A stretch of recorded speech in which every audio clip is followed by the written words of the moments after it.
আজ চলে এসেছি আপনাদের মাঝে ডিএস স্টুডিও ইউটিউব চ্যানেল থেকে। আমি জনি রিপোর্টার, সাথে রয়েছে ঝিলিক। ক্যামেরাম্যান জলদি ফোকাস করো। আজ আমরা ইন্টারভিউ নিব এক মহান ব্যক্তির কাছে।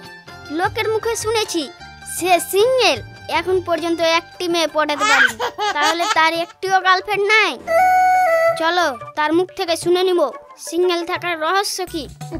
চলো। নমস্কার দাদা, আপনার নামটি বলে দেন আমাদের এই দর্শকের মাঝে। লোকের মুখে শুনলাম তুমি ভালোবাসতে জানো না, এখন পর্যন্ত একটা মেয়ে পটাতে পারেনি।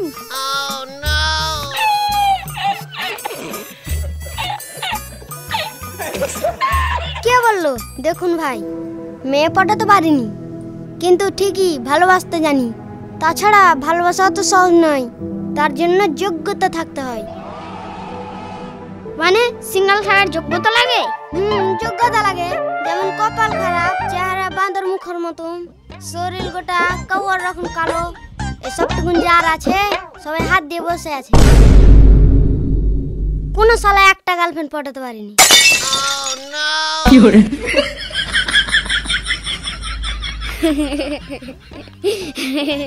ঠিক আছে ভাই, তুমি যাও। তার কাছ থেকে অনেক কিছু জানলাম। এবার আমরা চলে যাব সেই মহান ব্যক্তির কাছে। সে ভালোবেসে বিয়ে করেছে, তার বউ নাকি ভীষণ সুন্দরী, তার নাম টোটন। তার কাছ থেকে জেনে নেব এত সুন্দরী মেয়ে পাওয়ার কারণ কি।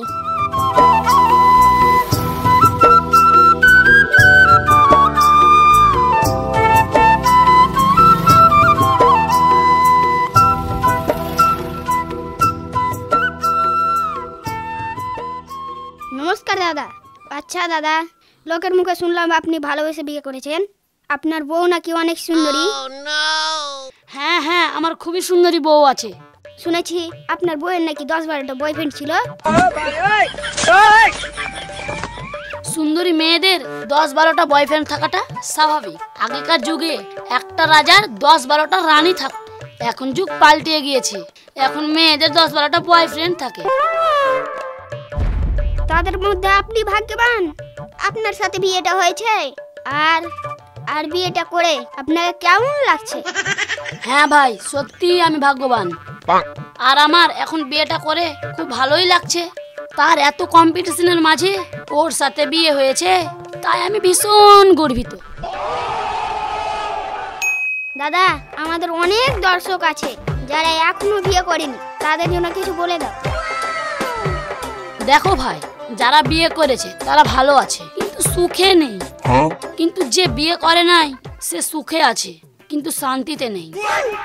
কিভাবে? বাল বাচ্চার প্যাম্পার, বইয়ের আলতা স্নেহ পাউডার, ফেয়ার লাভলি কিনতে কিনতে সে সুখী নয়। আর এদিকে বান্ধবীর হোটেল খরচ, মোবাইল রিচার্জ করতে করতে শান্তি নেই। ভাই তুই সত্যি। ওই দেখো ওদিক থেকে একটা মেয়ে আসছে। ওটা আমার বউ। ও বৌদি, এই মাতালটা কি আপনার স্বামী? হ্যাঁ হ্যাঁ, ওটা আমার স্বামী। বৌদি, তোমাকে একটা কথা বলবো। এমন কোন জিনিস আছে দাউনি স্বামীকে? মানে আমি কিছু বুঝতে পারলাম না। ওটার প্রশ্ন আমি দিতে পারবো। কি দেয়নি? শান্তি দেয়নি আমাকে। চলো বাড়ি চলো, কুন্ডা থেকে চুলা ছাই খেয়ে নিয়ে।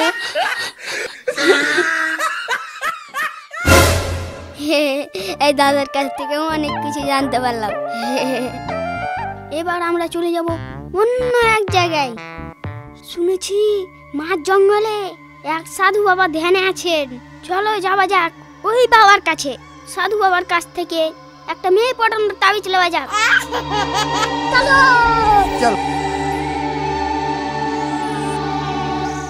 সাধু বাবা, ও সাধু বাবা, আপনার ভক্ত অনেক কষ্ট করে এসেছে, প্লিজ সাধু বাবা একটু ধ্যান ভঙ্গ করেন। বম শঙ্কর, আমি ভক্তের জন্য সব করতে পারি। বলো বৎস, আমাকে কিসের জন্য স্মরণ করেছো? সাধু বাবা, আমাকে একটা তাবিজ দিন। কি ধরনের তাবিজ? মেয়ে পটানোর তাবিজ। আরে খেপা, এই জন্য তো আমি সাধু বাবা। সত্যি যদি মেয়ে পটানোর তাবিজ পাওয়া যেত, তাহলে আমারই 5টা বউ থাকতো।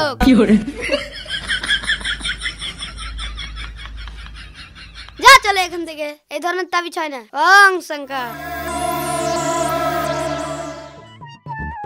যাক, অবশেষে সাধু বাবার কাছ থেকে বোঝা গেল যে কম বয়সে বাবাও কোনো মেয়ে পড়াতে পারেনি বলে আজ ইনি আমাদের সবার সাধু বাবা।